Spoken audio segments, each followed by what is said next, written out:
thought was good timing after that one. And admittedly, I spent like an hour on the Instagram. But this one, this is Mark Manson. If you don't follow him on Instagram, I kind of recommend you do. He's the guy who wrote How Not to Give a Fuck. Is that Hmm. it's one of the, I forget the actual title of the book, but it's something like that. It's got fuck in the title.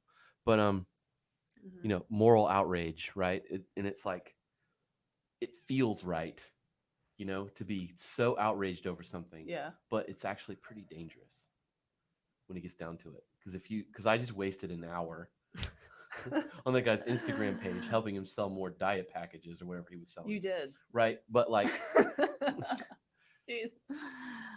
But it's more like this made me think of something where it's like, okay, so somebody does something wrong to you. Uh-huh. And you have every right in the world to be just furious. And you let them have it, right? You just like, I am in the right and I'm going to, you're going to feel my wrath. Yeah. You know what I mean? It doesn't mean you should, I don't understand that. Where do you fall? I'm following out. I'm trying to follow this. So being angry at the internet. Well, I think the internet has allowed people, especially right now in quarantine even. Right. That doom scrolling. You can literally just pop off and never meet the person in person. Right. So this is a little experiment I did at work. Try this sometime. Okay. So I was working on this really big project. I'm not going to mention the company, but the person who is like their account exec is an asshole. Oh no. So we had meetings with them and we were just doing it over phone call. And he was a complete asshole. I'm like, okay. So I scheduled everything. I'm like, everyone has to turn their camera on. Just as an experiment. So it's not like social media. You have to actually see the person. You have to interact with them. And he was as nice as can be. Yeah. I'm like, if you're going to be a dick, you're going to have to look me in the face. You're in his face. Yeah. So same thing as like, I feel like social media is like a facade and you can kind of just pop off and be who you want. And it's easy. That's super fascinating. To go off. But it worked. So I'm going to keep doing that to jerks. Okay. To jerks that you work with. Make them look at you in the eyeball. Yeah, that's really interesting because it's often like that. I find with emails. So somebody will be kind of nasty and like demanding an email, and then like I'll just call them on the phone. I'm like, so we discuss your email. Like they're like, bro, it's all good, man. Just whenever the tone of things. It's funny. Yeah. No, I'm pretty sure their tone was crappy. And then they played it off. Like, they're like, when you're in person, they're like, whatever. It's probably the same thing. So if especially when you're literally looking at somebody, you're like, I can see your face. Yeah. You're being a dick. It's interesting because we also have a lot of people at the gym or people that I know are very, very vocal on social media. Right. But in person, they don't say a word. Shit, they like sit in the corner like, what the? That doesn't add up. Yeah, because they're coming in and you're like, this person's gonna. You put this like skin on. Yeah. On social media, and then you're like a completely different person. It's like we have two different personalities. Yeah. You got your Facebook personality and your real life personality. Yeah. It's kind of messed up. I don't think I like it. I don't know if that answered your question, but kinda. All right.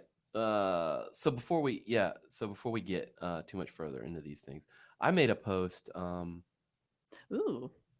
I got a little bit of. Oh gosh, I love that post so much. Oh yeah. So your lack of dedication is an insult to those that believe in you. So I posted this in the Warrior Mindset, and then I shared it myself, and got some interesting people saying positive things. But you probably don't know this, but there were 4 people that posted some really negative shit. Did you delete it? Yeah, well, yeah, I deleted it and I blocked them because I'm like, stay out of my shit. Like my personal page. If you want to do it on Warrior Mindset, I mean, I don't. That's go there and do it. That's fine. I'm not gonna have that dialogue. Yeah. Yeah, I'm not gonna delete your stuff there. But like, let's talk about that post though. Here, that was a good post. Like in my own personal thing, I was like, no, you got to go. So one person accused me of guilt shaming people into listening to me. Wow. Yeah, and it was kind of along the same lines, the other 3. And I was like, really? Anyone that I know? Kind of They want were to take them actually, out back. I don't know I didn't know any of them, which was also kind of like jarring because I was like, I don't know What who you are. can you say that again? Your posts? Yeah, yeah. So let me pull it up here. Let me get this. Your So you lack. can see it. Yeah, we need to see this. These Yeah. people need to see this. So your lack Yeah. of dedication is an insult to those that believe in you. See, when I saw that, What's your take? so when you have a mentor and you're a mentee, or what vice versa, Hmm. you expect the same effort out of Right. each other. You have expectations of your Right. coach. Absolutely. And vice versa, It's right? not a, yeah. It's to me, that's how I see that, is Right. like, if you have a coach, you have a mentor. Hmm. Um, I was thinking of my husband, but he can't coach me and it doesn't work out. But that's a different, that's a different that's a dynamic. deeper psychological But dialogue for husband and wife duos. right. But when you have a coach, like, you expect just as much out of them as they expect out of you. Yeah. And I've demanded that of all my coaches, Right. and they've demanded a lot of me. Right. And it kind of, it has to be equal though, right? Like, if I'm putting in more effort than my coach, which has happened before, I'm like, what the fuck? Like, Well, yeah. come on, man. Yeah. Like, Why are you constantly late? yeah, Shit why like are that. you late? Why are you Right. not doing, why aren't you doing what you're telling me to do? Right. Um, and interesting. I saw that. I saw those comments from people, and Mm. maybe I shouldn't have deleted them and blocked them and stuff. Just let people see them. I don't know. I just didn't want it on my own. Sure. I don't want Yeah. negativity on my social media footprint. I just don't want it. Because I sort of dedicate myself to positive. Mm-hmm. So I just don't want it there.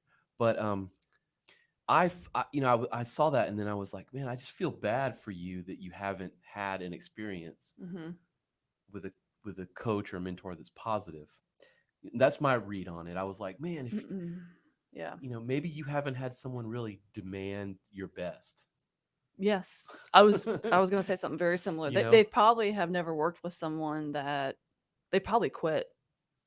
Yeah, they've probably quit. They probably never They started. probably half-assed something. Right. They're probably people that never finish anything. And I don't say that as a negative. No. In terms of like, you didn't like my post, so you're probably a loser. That's not where I'm coming from. It's No, more like I feel bad. I'm like, I wanted to be like, well, give me a call. I'll coach you. Like, I will show you I don't know what if you it want means. to. I don't know if you But then I want was to do like, that. nah, I don't I'll just delete it. I don't think so. I don't need any more quitters. But like, Mm-hmm. yeah, that was really it. And it was just weird to see those pop up and be like, wow, people really, it triggered people. Yeah.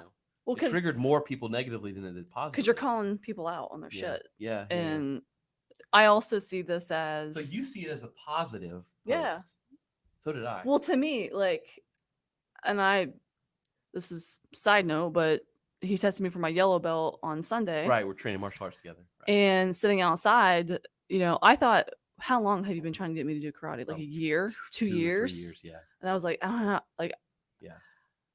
Because when I do something, and you know this about me, but you go all in. I go all in, and I told you, and I tell this to your face on camera, but I don't want to let you down as a mentor, right? And as my sensei, like, I want to level up, because you know that on the other side of it, I don't want to let you down as no, because I know you're thinking about this all the time. I will do what I have to do to make sure you're getting what you need, right? Yeah. And that's how I see this, is like, I know, like, even coaches at the gym, like, we think about our members all the time. Of course, yeah. Each person. Yeah. So then when they quit, we're like, that hurts us, because we don't see it just as a money transaction. Yes, it pays the bills, it keeps the lights on. We're not like millionaires over here, please.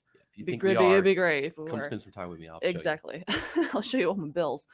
But we personally want you to do well, and that hurts, like, because we genuinely care. Yeah. I don't want to see you give up on something. Don't be surprised if you quit and we're like, well, fuck off. Like, well, yeah. I mean, that's kind of a defense mechanism, because we're kind of hurt. But yeah, coaches have defense mechanisms too. Of course. But honestly, you just quit on somebody. It's like not being. It's like, I don't know. It's really weird. There's a whole bunch of shit there. Oh man, that's. But my point was that, like, I saw it as a positive thing, right? I saw it as like, when I shared it, when I put it in one place where mindset, it was as a coach. And then when I shared it, not that anyone should know my psychology, but when I shared it on my own timeline, I thought about myself as a practitioner, not as a coach. And so I just wrote yep, because as the person who receives it, I felt the same way. You know what I mean? Oh, people probably thought you were just That's some insecure shit right there, man. It is. And I know that's where it's coming from. I'm not like really, I didn't lose sleep over it, but well, I saw it as a positive. Yeah. Because it's just interesting. I've been a mentor. I've been a not a great mentor, and I've learned through that. But I've also had some really crappy mentees, and I'm like, why am I even doing this? Why you're not doing that you said you were going to do. Right. Yeah. Like I've tried to help people get jobs and look at their resumes. I'm like, well, send me your resume. Never get it. I'm like, well, I can't help you. What are we doing? I can't help you. So done. You're not trying. Right. Yeah. I think you gotta meet me halfway. You gotta try.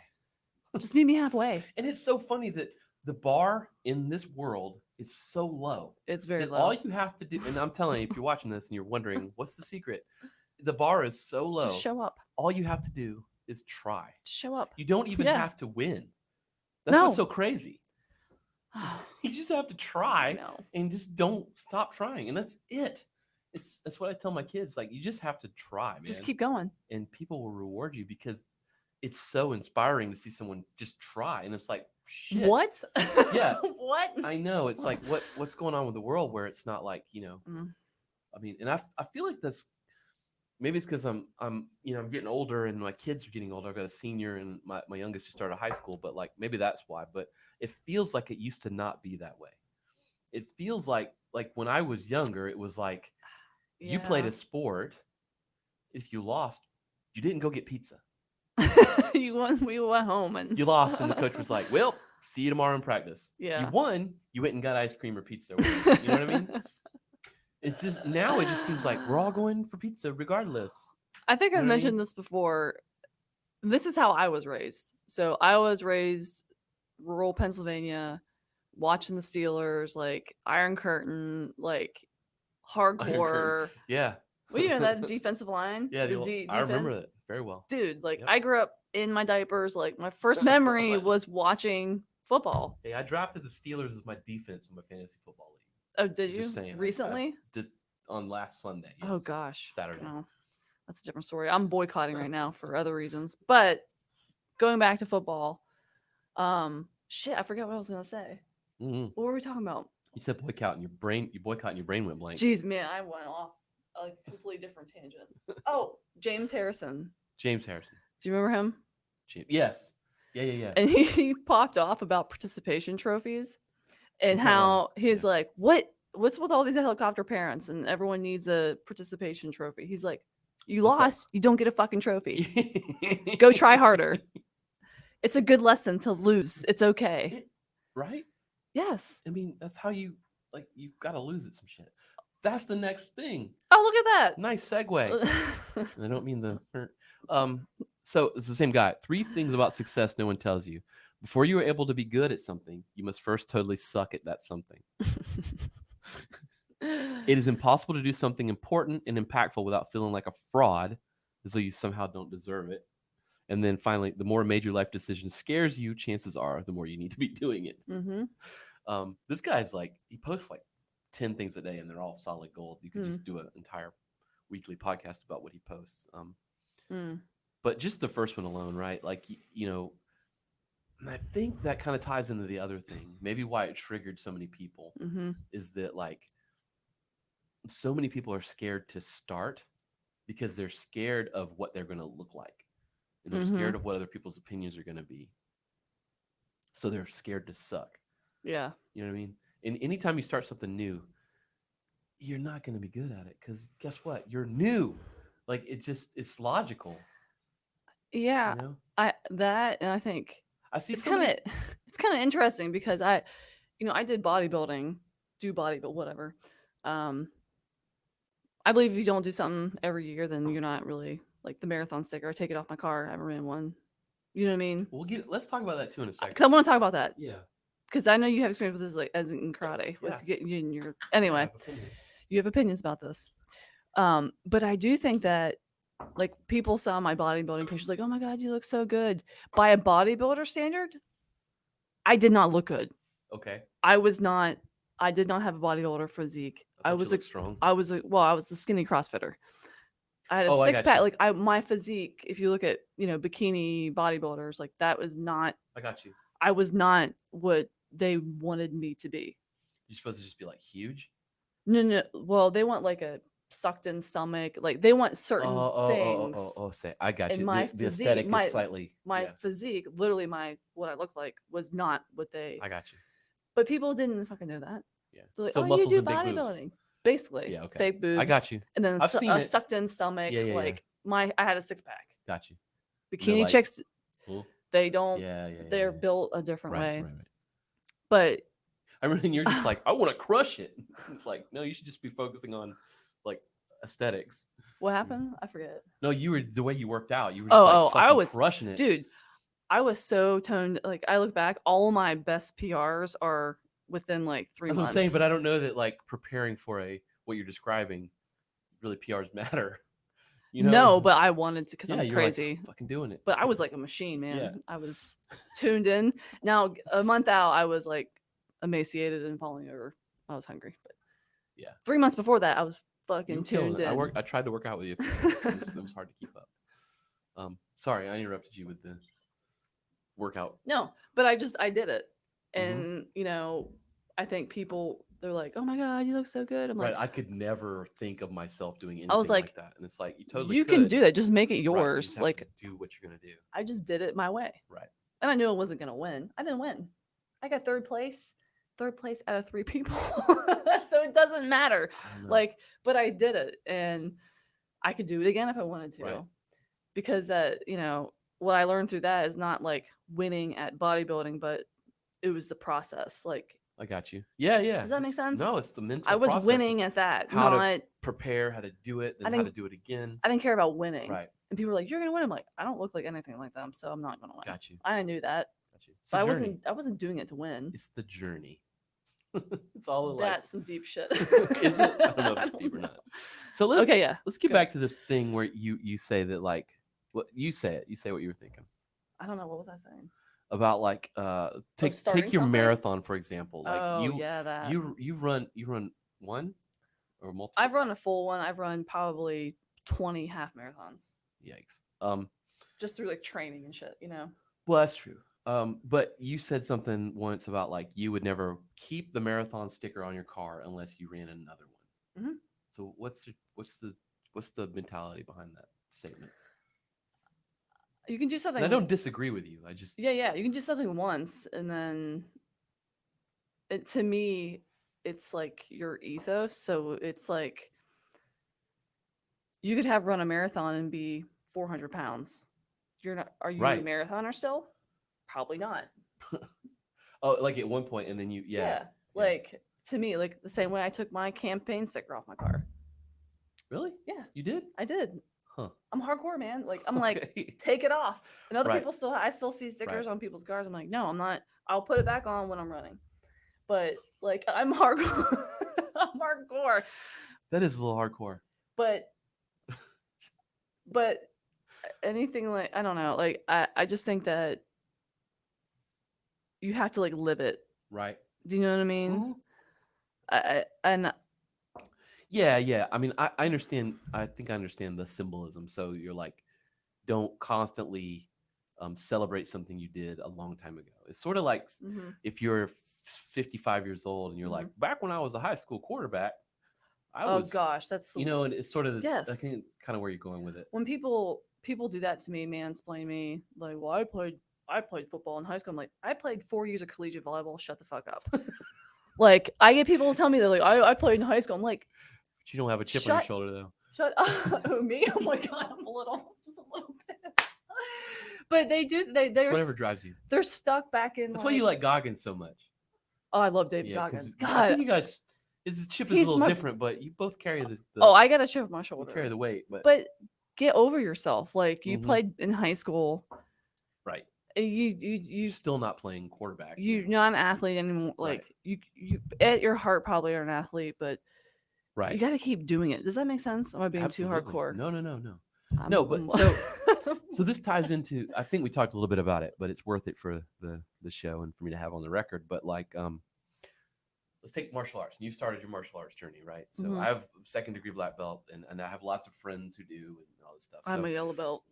So in the jiu-jitsu world, there is I don't want to just speak for all of jiu-jitsu because that would be stupid to do that for anything, but I'm going to just generalize and say that in the jiu-jitsu world, there is a concept that you get your black belt in order to continue to wear that black belt. You need to be able to do all the things that a black belt should do.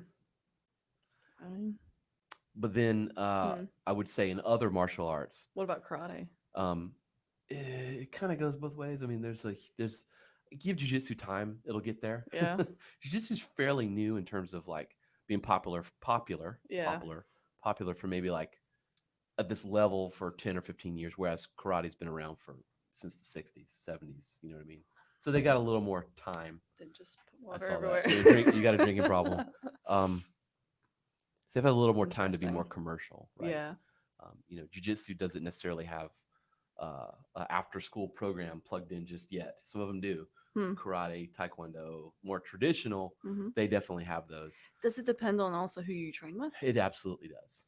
I mean, that's absolutely the standard, it absolutely right? Does. But I would say I kind of fall somewhere 50-50 on that, right? Because like taking your analogy of a marathon, like because I can't run a marathon, does that mean I can't teach you how to run a marathon?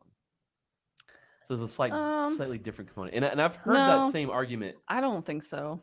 For martial arts, I think that